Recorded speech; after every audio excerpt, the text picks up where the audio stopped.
Përshëndetje të gjithë, mirëmbrëma. Good to be here. Oh, I wish I could speak in Shqip. That would be a dream. But gjithmonë jam shqiptar në zemër.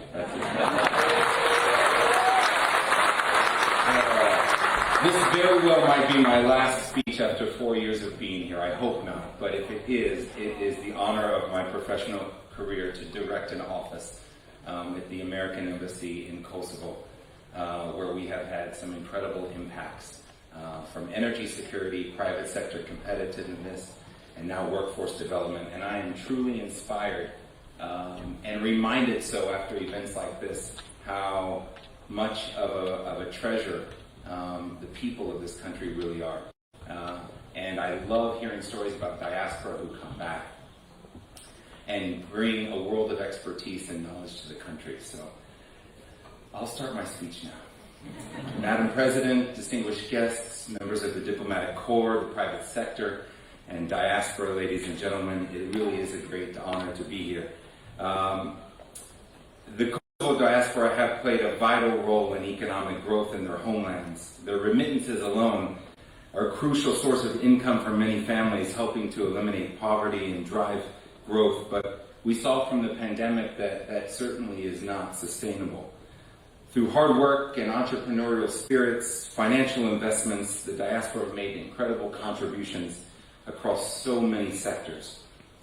Diaspora actively engaged in philanthropic activities, supporting social initiatives. Just look at Bonavet.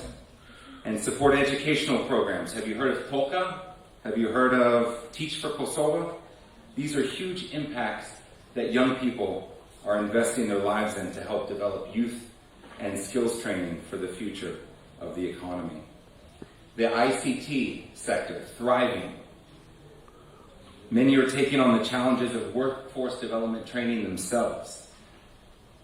3CIS, Code Labs, Speaks, Cospit, KS Outsource, Invero Target, and Design Fox, all examples of diaspora-owned businesses that have decided to come home and invest in their motherland. Diaspora have established scholarships, funded schools, invested in healthcare facilities, and are leaving a lasting impact on the well-being of this population. They bring valuable skills, knowledge, and expertise. Booseberries, for example. Yesterday we had a blueberry business forum, the first one, sponsored by our private sector workforce development activity. And we saw the growth of these small nascent businesses over the years, from small grants through USAID, and now they're exporting. One organization is exporting $12 million of raspberries that was never envisioned 6 years ago. And they're reaching markets and bringing critical income to communities across the country. Even Agroplusha, a very small organization that brings value-added processing to help women-owned farmers help to reach regional markets by selling jarred peppers. They're creating jobs and critical to the development of their communities. And Kurkoy, which you've seen today, a sales and a business development services company started by a young diaspora who came back from Norway to invest in her country. Diaspora share experiences, fostering innovation and entrepreneurship. Yaha Solar, as we know, look what they're doing to scale up renewable energy with commercial and residential buildings, like they just did in partnership with USAID and Pro Credit Bank, where they'll soon launch a 3-megawatt solar generation farm. Many members of the diaspora have returned to their homeland, bringing with them a wealth of international connections and business opportunities. Entrepreneurial ventures don't only create jobs and stimulate growth, but they help create a new brand for Kosovo.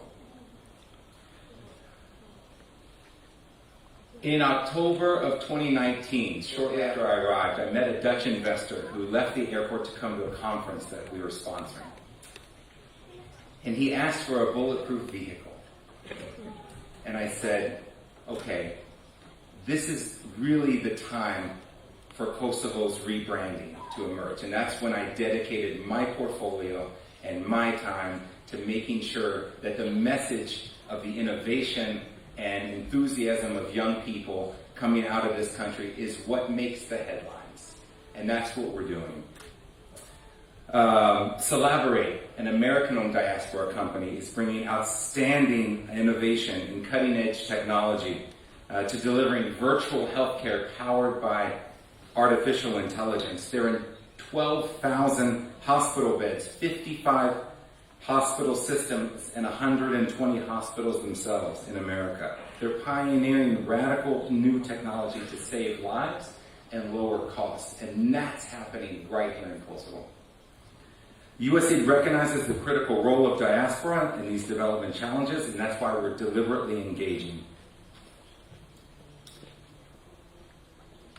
A few months ago, we sent 20 women entrepreneurs to Switzerland to meet and be mentored by over 40 other businesses. They had 80 meetings in total to bring mentorship and technical expertise to these fledgling businesses.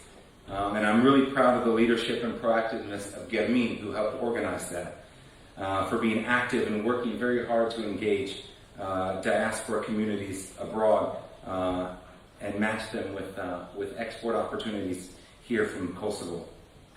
I want to encourage the government and the private sector to really take seriously in building a relationship and an enabling environment for business to foster more transparent policies, streamline procedures, promote industries, and better representation abroad, and providing the necessary support networks so we can really harness the potential of our supply chains and promote the outstanding professionalism and dynamism of the business community. We've supported a number of business linkages over the year. One of them is Ekena, which is an online food commerce producer who have introduced over 300 Albanian food products to diaspora communities across Western Europe. We've done 4 business-to-business diaspora forums where over 100 Kosovo businesses and 150 diaspora have come together and have so far in the last 2 years generated almost 5 million in new sales. The partnerships between the Kosovo government and the private sector are so critical, and it's a big part of how Kosovo can address the employment problem. So your partnerships must flourish. Kosovo's prosperity and economic growth is in your hands. So let us recognize and appreciate the immense value over the next 2 days of the Kosovo diaspora and what they bring to their homeland as we continue to foster collaboration and support their endeavors for the benefit of Kosovo's economy and social development. I think the diaspora are truly a testament to the power of resilience, determination, and love for one's homeland. And it's this unwavering commitment to Kosovo's development that has fostered a very strong sense of pride and unity among Kosovans worldwide. And this, I think, is invaluable, making the diaspora a true national treasure. Thank you so much.